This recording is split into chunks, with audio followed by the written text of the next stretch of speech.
आज इस सत्संग करके, ज्ञान का आदान प्रदान करके, ज्ञान यज्ञ करके परिवार के सभी लोग हृदय को तसल्ली दे रहे हैं, हृदय में शांति महसूस कर रहे हैं। हमारे शास्त्रों में दो तरह की बात है, एक तरफ है ज्ञान कांड, दूसरा है कर्म कांड। कर्म कांड जिसका काम कल तक चलते रहा। समाज के कुछ लोगों का कहना है, गांव के कुछ लोगों का कहना है कि हमारी पुरानी परंपरा है, सनातन पद्धति है, इसलिए उसको करना ही पड़ेगा। हमारे प्रकाश बाबू ने कहा कि मुझे मजबूर हो जाना पड़ा, उसके पहले तो मुझे कुछ पता नहीं था, लेकिन जब बैठे पंडित जी के पास तब पता चलने लगा कि सही में झूठे की ढकोसला कर रहा है। वो साफ साफ बता दिया, मैं नहीं बोल रहा हूँ। अब ये आप लोग ये मत बोलिएगा कि महात्मा जी मंच पर बैठते हैं तो पिंडदान मत करो, श्राद्ध मत करो, संपिंडन मत करो, तो बरसी मत करो, हेई मत करो, तो हेऊ मत करो। उसने मुझे साफ साफ कहा कि सच में ये इस बार मुझे लग गया, ये क्या है, एक प्रकार का ढकोसला है। सदगुरु कबीर कहते हैं कि भंवर उड़े बग बैठे आई, रैन गई दिवसों चली जाई, हल हल कांपे बालाजी, ना जाने का करिए पीर, कांचे बासन टिके न पानी, उड़ी गए हंस काया कुमलानी, काग उड़ावत भुजा पिरानी, कहें कबीर यह कथा सिरानी। सदगुरु कबीर हम मनुष्य को समझाते हैं, और कबीर साहब के विचार मानव के लिए होता है, मनुष्य के लिए होता है। धरती तल पर अगर मनुष्य का जीवन अच्छा हो जाए, मनुष्य का जीवन सुंदर हो जाए, मनुष्य का व्यवहार पवित्र हो जाए, कर्म पवित्र हो जाए, भोजन पवित्र हो जाए, रहन सहन पवित्र हो जाए, तो दुनिया के जितने जीव है, जितने प्राणी है, सबका जीना जन्म लेना सार्थक हो जाए। सौभाग्य कहिए दुर्भाग्य कहिए मनुष्य के लिए, जो मनुष्य शकल से दिखने में इतना सुंदर लगता है, आकृति में इतने सुंदर दिखते हैं, उस मनुष्य की अकल उतनी सुंदर नहीं है। जिसकी आकृति इतनी सुंदर है, उनकी प्रकृति उतनी सुंदर नहीं है। इसलिए सदगुरु कबीर कहते हैं कि भंवर उड़े बग बैठे आई। भंवर मतलब काले, भंवरे काले होते हैं, एक प्रकार का कीड़ा होता है जो काला होता है देखने में, वह उड़ गया। उड़ने से मतलब हमारे सिर के काले बाल क्या हो गए, सफेद हो गए, बगला आकर के बैठ गया। ये प्राकृतिक का नियम है, प्राकृतिक का सिस्टम है। हम कितना भी इस शरीर को जवान रखना चाहेंगे, हष्ट पुष्ट रखना चाहेंगे, बलवान रखना चाहेंगे, लेकिन प्रकृति अपने समय के दरमियान इस शरीर को क्या करता है, बूढ़ा बना ही देता है। हम बूढ़ा होने से कितना भी बचे रह जाएं, एक समय तो बूढ़ा होना ही पड़ेगा। इस जवानी सब दिन ऐसी नहीं रहे।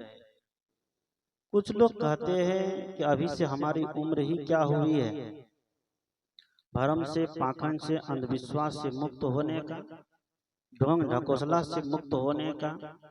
जब समय आएगा तो एक ही बार क्या होंगे, बाहर निकल जाएंगे, मुक्त हो जाएंगे। सदगुरु कहते हैं कि नहीं, बचपन में जैसा अभ्यास रहेगा, शुरू में जैसा अभ्यास रहेगा, तो बुढ़ापा में उसी अभ्यास का क्या होगा, प्रतिफलन, परिणाम सामने आते जाएगा। उस समय चाह करके भी हम उस रास्ते को बदल नहीं पाएंगे। इसलिए सदगुरु कहते हैं कि शुरू से ही इसका अभ्यास किया जाए।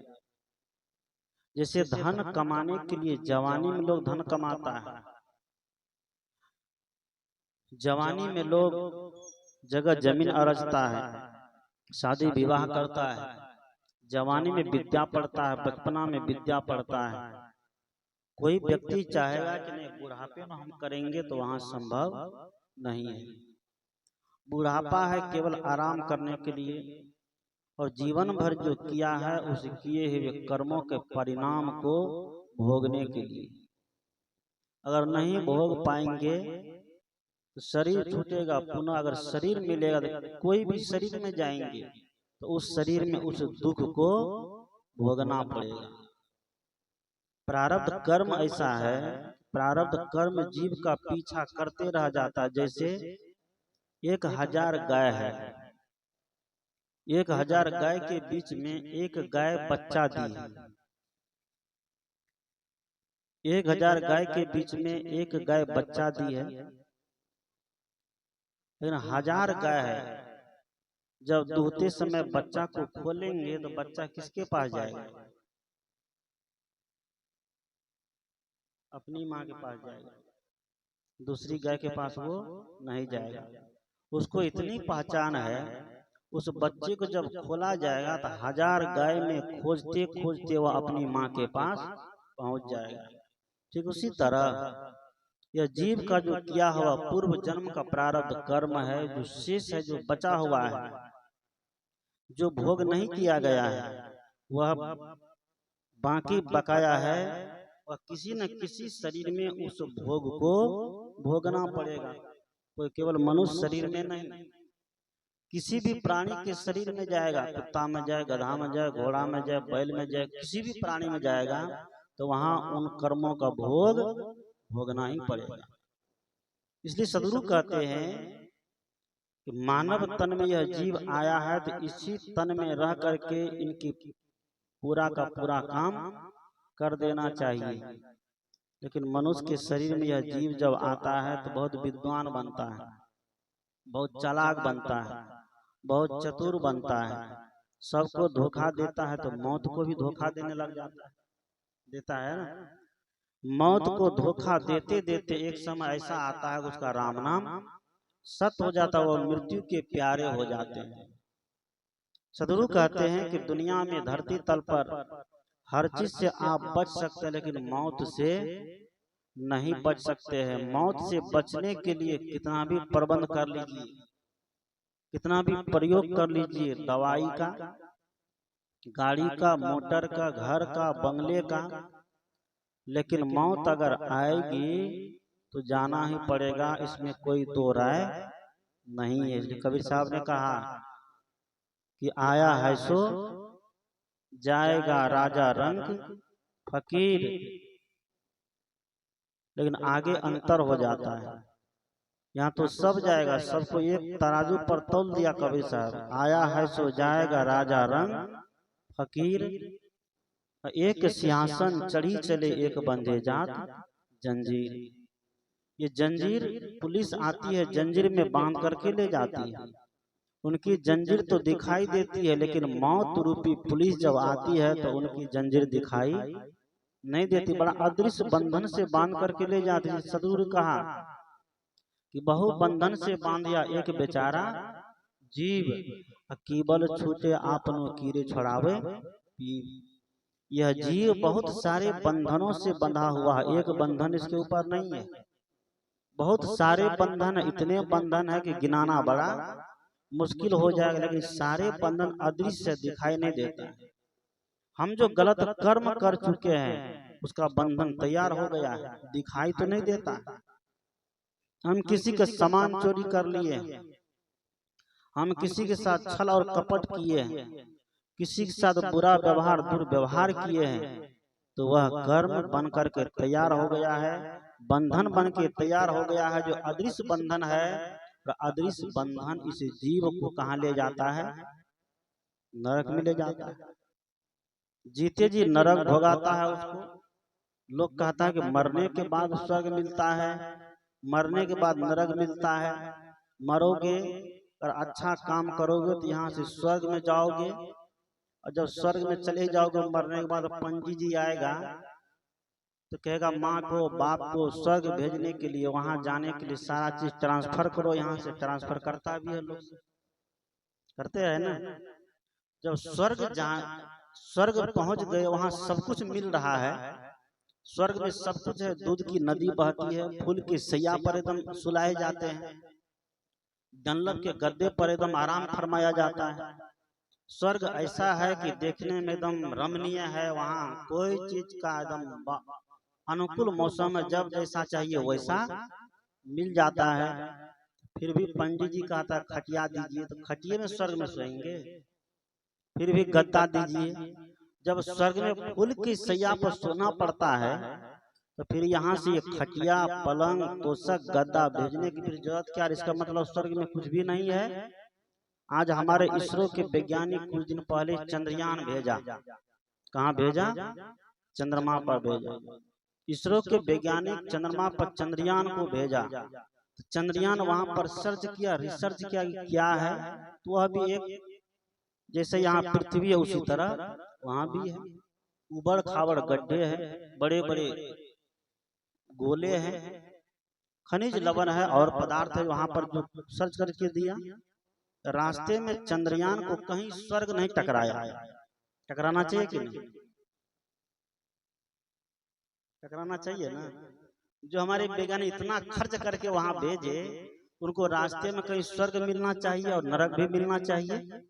चंद्रयान थोड़ा सोच लेता है कि थोड़ा पंडित जी जो बताते हैं कि ऊपर स्वर्ग है नरक है, थोड़ा उनका भी शेर करते चलते हैं। जब इतना खर्च करके हमको भेजा गया है, कहीं नहीं मिला। सदगुरु कहते हैं आज झूठा आश्वासन दे करके हमें स्वर्ग और नरक की क्या कर, तन को सुख देने वाला, मन को सुख देने वाला साक्षात वह नरक भोग रहा है कि नहीं भोग रहा है? जिसके मन में जो हो गया वह कर लिया।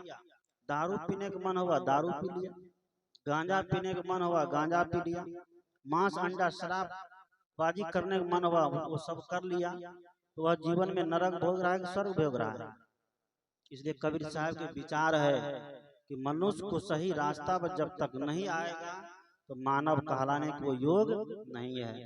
गोस्वामी तुलसीदास ने इतना सुंदर शब्दों में कह दिया जिसको हम लोग बार बार एकदम सुनते रहते हैं। बच्चा बच्चा को याद हो गया कि बड़े भाग मानुष तन पावा, सुर दुर्लभ सद ग्रंथन गावा, साधन धाम मोक्ष कर द्वारा पाए न जेही परलोक संवारा। कबीर साहब ने उसके पहले 200 साल पहले ही कह दिया क्या कि मानुष जन्म दुर्लभ है बहुरी न दूजी। सीधी बात, बहुत उलझाने वाली बात नहीं है। हाईवे नेशनल पर जैसे गाड़ी चढ़ती है तो सीधी एकदम जाती है, कहीं किसी से पूछने की जरूरत नहीं है। लेकिन अगर कहीं शकर गली में घुस गए तब प्रकाश बाबू घर कहाँ है वो पूछने कई बार पूछना पड़ जाएगा, पूछना पड़ेगा ना। सदगुरु कहते हैं ठीक उसी तरह सदगुरु कबीर का रास्ता बिल्कुल सीधा सपाट है। लोग कहते हैं समझ भी नहीं करते हैं, क्यों नहीं समझते हो जी? हमारी बुद्धि इतनी मारी क्यों चली गई है? सदगुरु कबीर कहने में इतने माहिर है, वह बातों को इतने सरल ढंग से समझा देते हैं तो वैसा समझाने वाला महापुरुष आज तक दुनिया में नहीं मिला। सदगुरु कहते हैं सीधी बात सपाट बात, कहीं उलझाने वाले नहीं, कहीं भटकाने वाले नहीं, कि मानुष जन्म दुर्लभ है बहुरी न दूजी बार, पक्का फल जो गिर पड़ा बहुरी न लागे डार। जैसे पके हुए फल पेड़ से गिर जाता है, प्रत्यक्ष उदाहरण देख लीजिए। पके हुए पेड़ जब फल से गिरता है तो दोबारा वह फल उस पेड़ में नहीं लग सकता। दूसरा भले फल सकता है लेकिन दोबारा वही फल उसमें नहीं लगता है। ये प्रत्यक्ष उदाहरण है। सदगुरु कहते हैं ठीक उसी तरह इस मनुष्य शरीर से यह जीव निकलेगा तो पुनः मनुष्य शरीर को धारण करेगा नहीं करेगा, इसके कोई गारंटी लिख रखे हैं? बहुत लोग लिए कहते हैं कि मनुष्य शरीर छोड़ेंगे तो पुनः क्या लेंगे? मनुष्य बनेंगे। क्या बनेंगे? जैसे आम के बीज से आम होता है, गेहूं के बीज से गेहूं होता है, बरगद के बीज से बरगद, जामुन के बीज से जामुन, कटहल के बीज से कटहल होता। उसी तरह मनुष्य है, मरेंगे तो पुनः क्या बनेंगे? मनुष्य बनेंगे। ये कर्म सिद्धांत नहीं बताता, ये विज्ञान नहीं बताता, ये सिद्धांत नहीं है। क्योंकि मनुष्य में कर्मों की प्रधानता, इसलिए गोस्वामी तुलसीदास ने कहा क्या, कर्म प्रधान विश्व करि राखा, जो जस करहि सो तस फल चाखा। तो कबीर ने कहा क्या कि आपन कर्म न मेटो जाए, कर्म का लिखा मिटे दो कैसे, जो युग कोटि सिराई, गुरु वशिष्ठ मिली लगन सुधाई, सूर्य मंत्रिय दीना, और जो सीता रघुनाथ विवाही पलिक संचना। नारद मुनि को बदन छुपायो, किन्नो कपि को स्वरूपा, शिशुपाल की भुजा उपारी, आप भय हरि ठूठा। पार्वती को बांझ न कहिए, ईश्वर न कहिए भिखारी, कहीं कबीर कर्ता की बातें कर्म की बात। सदगुरु कबीर कहते हैं कि अपने अपने कर्मों से कोई दुनिया में बच नहीं पाया है, इसलिए कर्म प्रधान है। मनुष्य के शरीर में मनुष्य जैसा कर्म करता है उसको वैसा योनि प्राप्त होता है। इसलिए साधु महात्मा साधना की बात करते हैं, ध्यान की बात करते हैं, वासना त्याग की बात करते हैं।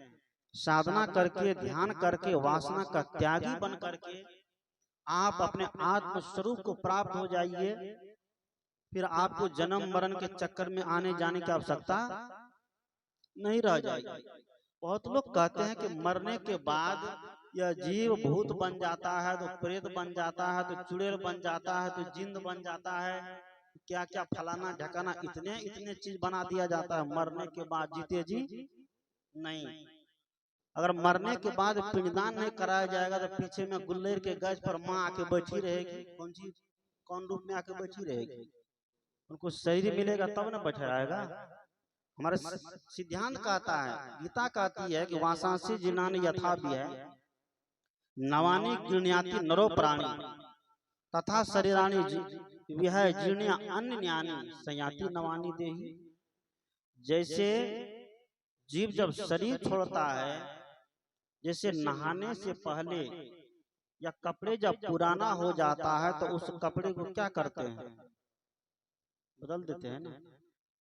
आज बदलते नहीं, आज बढ़िया बढ़िया कपड़ा को फाड़ फाड़ के पहनते हैं। युवक युवती लोग को देखिए, अगर बढ़िया जींस आ गया, अगर फटा चिटा नहीं है, उसको ब्लेड से जगह जगह फाड़ेगा। कहे पूछिए क्या ये फैशन है, फैशन, ये कलयुग के जमाना में फैशन चल चुका फटा हुआ कपड़ा पहनने। आइए उधर न जाने की बात नहीं है। मैंने कहा कि जैसे कपड़े फट जाते हैं तो कपड़े को बदल दिया जाता है, उसी तरह ये जीव का शरीर रूपी कपड़ा ये क्या है, इस शरीर इनका कपड़ा है। कबीर साहब ने कहा कि चुंदरी काहे न रंगाए गोरी, 5 रंग।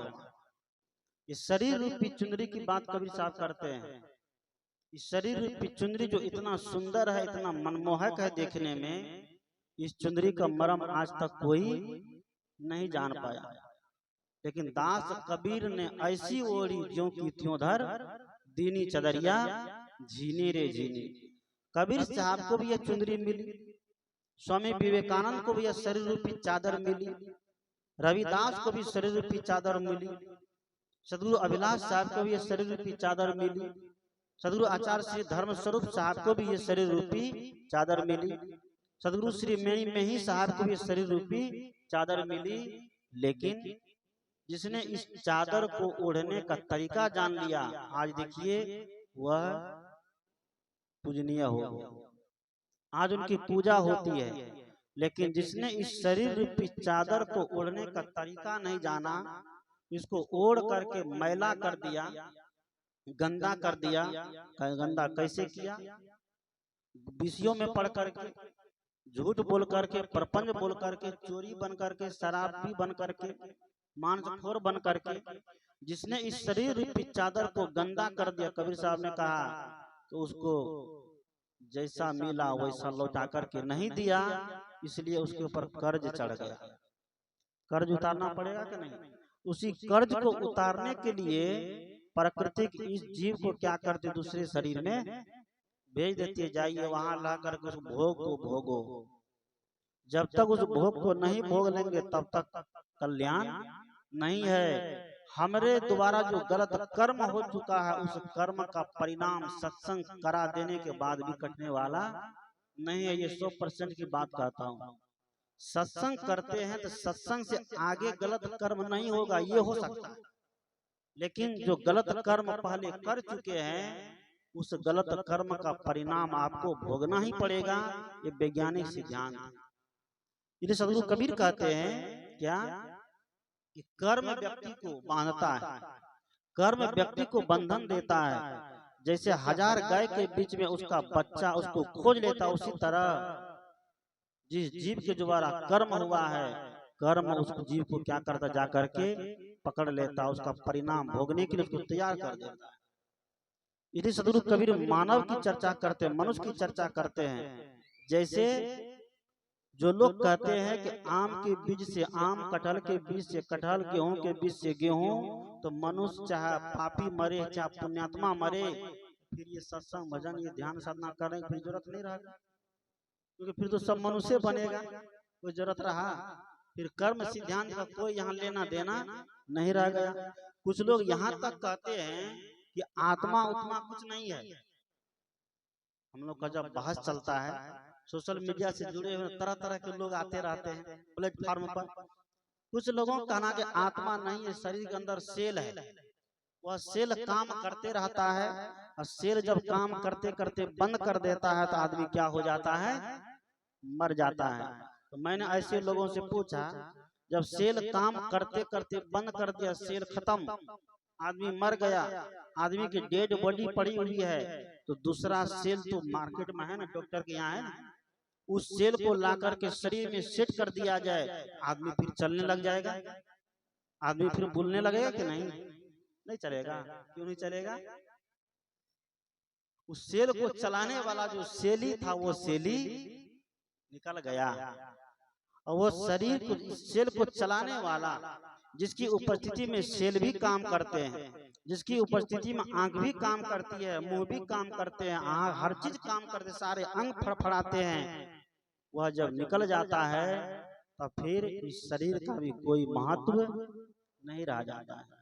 जिस शरीर को इतना सजाते थे, इतना संवारते थे, उस भजन में सुनते हैं ना, एक दिन तो हम भी इस तन पर साबुन तेल लगाते थे, इत्र गुलाल सुगंधित चीजें मलमल खूब नहाते थे, ऊनी सूती और रेशमी कपड़े खूब सजाते थे, आते थे प्रिय बंधु मिलने, हम भी मिलने जाते थे, पर आज खाता है मरघट में कौवा स्वान रे संवरिया, कौवा स्वान रे संवरिया, जो पड़ी थी सुर सरधार रेत मैदान रे सांवरिया।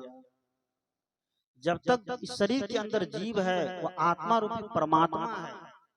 आज आत्मा और परमात्मा का भी बड़ा झिकझोर चलता है साधु महात्मा के बीच में, कि आत्मा अलग है तो परमात्मा अलग है।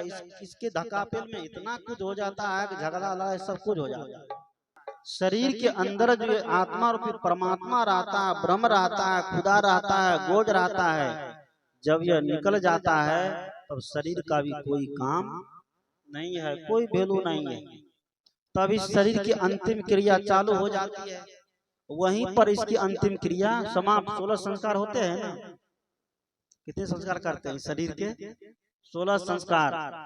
जब शरीर के 16 संस्कार वहीं पर हो गए, पिंडदान कहाँ से आ गया? तो इसमें ये लोग बहुत आगे हैं। पीछे जो बैठी है, आप लोग तो मान भी जाते हैं सब खटकरम है, ये लोग कहेंगे तो अरे बाप रे बाप, हमारे माय का कर्म नहीं है। इसलिए इन लोग को भी समझना पड़ेगा, क्योंकि राष्ट्रपति ये लोग बन रही है, अब प्रधानमंत्री बन रही है, मुख्यमंत्री बन रही है, मुखियन बन रही है, शिक्षिका बन रही है। तो इन लोगों को भी इस पर विचार करना पड़ेगा। इसलिए कबीर साहब ने कहा पूरे नर नारी के लिए करहु विचार तो सब दुख जाए।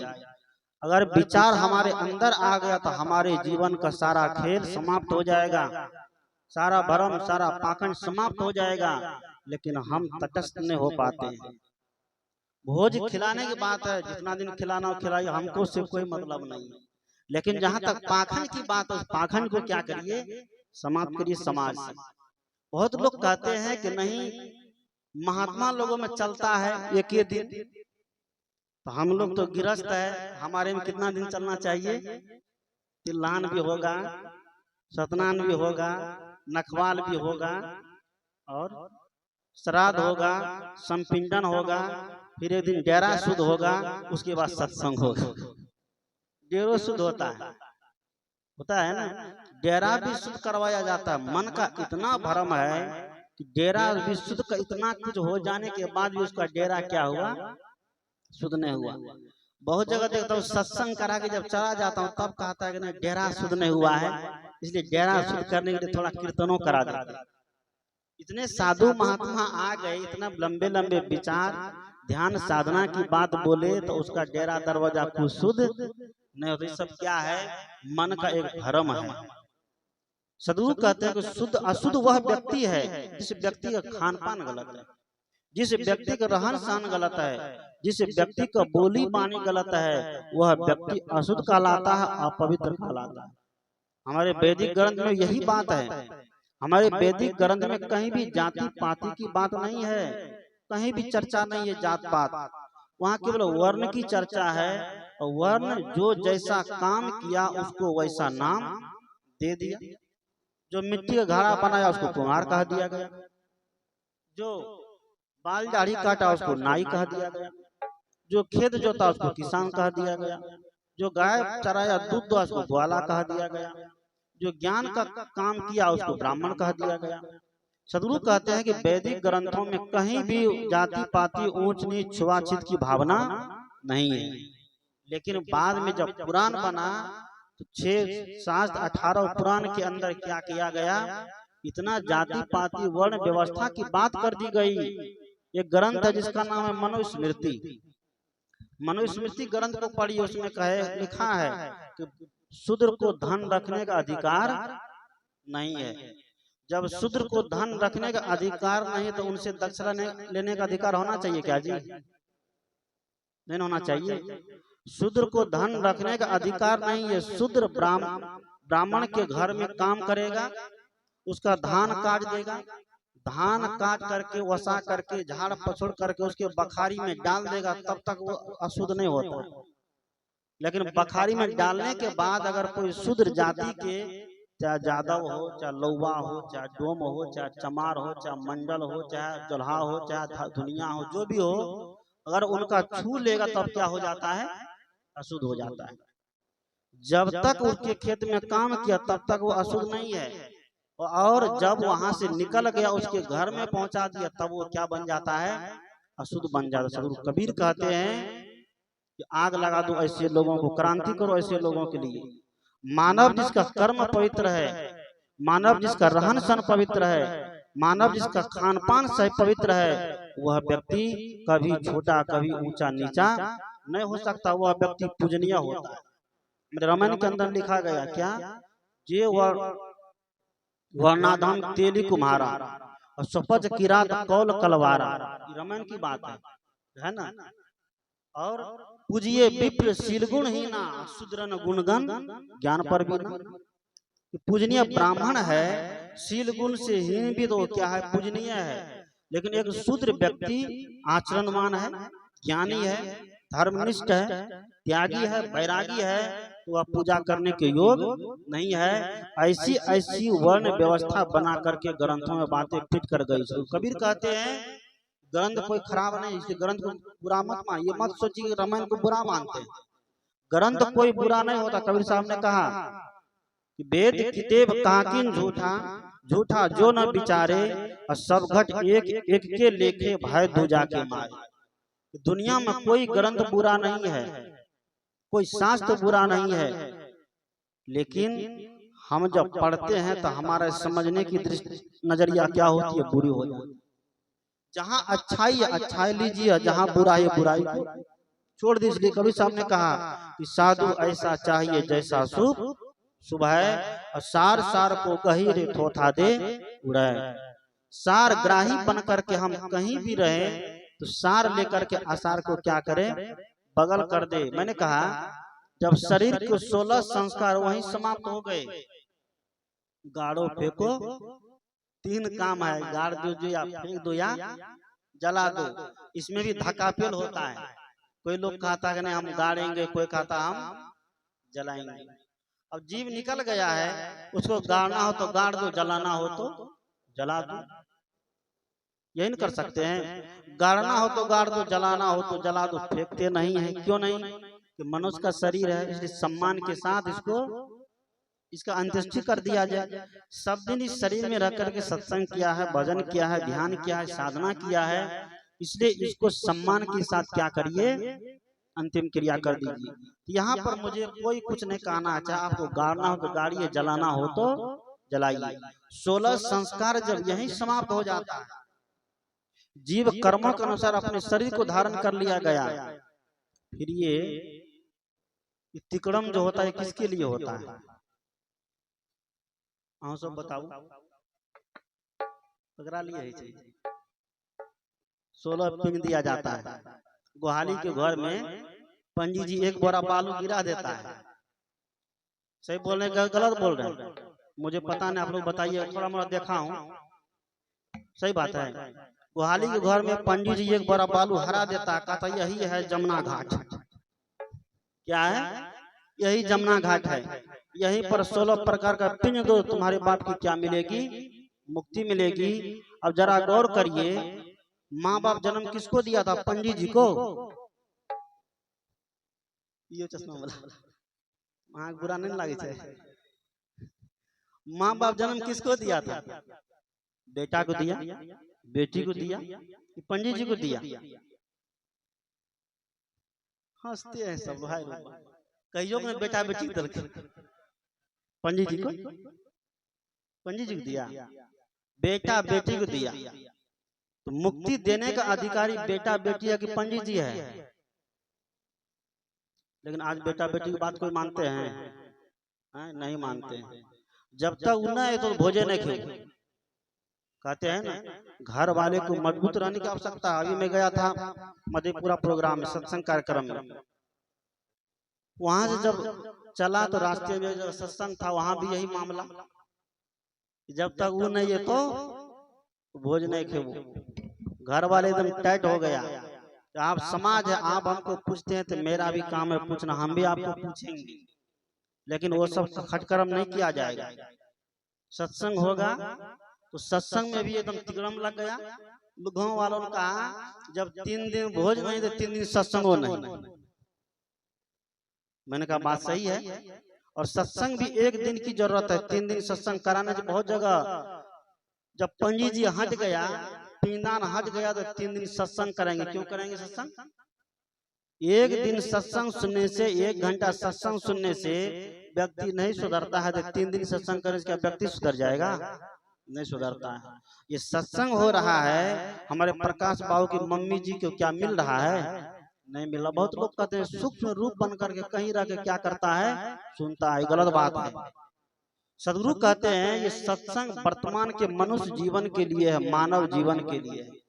मैं गया सत्संग करने दियागंज, इसी श्राद्ध के अवसर पर सत्संग करते करते जिनकी माँ मरी थी, उसका लड़का को बोध हो गया, पंडित जी के पास बैठा गंगा के रेत पर पिंडदान करने के लिए, सुहा सुहा करने के लिए, पंच देवता भयो नमः। तो वहां लड़का सुनते सुनते उनका मन उब गया। वो कहा कि बाबा आप लोग जो कहते हैं बात सही है, आज हमको भियो नमः कहते कहते एकदम हम परेशान हो गए, इसलिए ये आज से हम इस काम को खत्म करते, हमको माला दे दीजिए, हमको दीक्षा दे दीजिए, अब हम इसी रास्ते पर चलेंगे। घर परिवार में के गृहस्थ जीवन की, गृहस्थ धर्म की मर्यादा का पालन करते हुए इसी रास्ते पर चलेंगे, हमको ये सब करने करने की आवश्यकता नहीं है। ये सत्संग कराना सफल हुआ कि नहीं हुआ? जिस सत्संग को सुन करके व्यक्ति की आत्म चेतना जग जाए, जिस सत्संग को सुन करके व्यक्ति की सुप्त चेतना जागृत हो जाए, समझिए कि वो सत्संग कराना क्या होगा उसके लिए सफल होगी। सदगुरु कबीर ने कहा है, आइए एक भजन सुन लीजिए।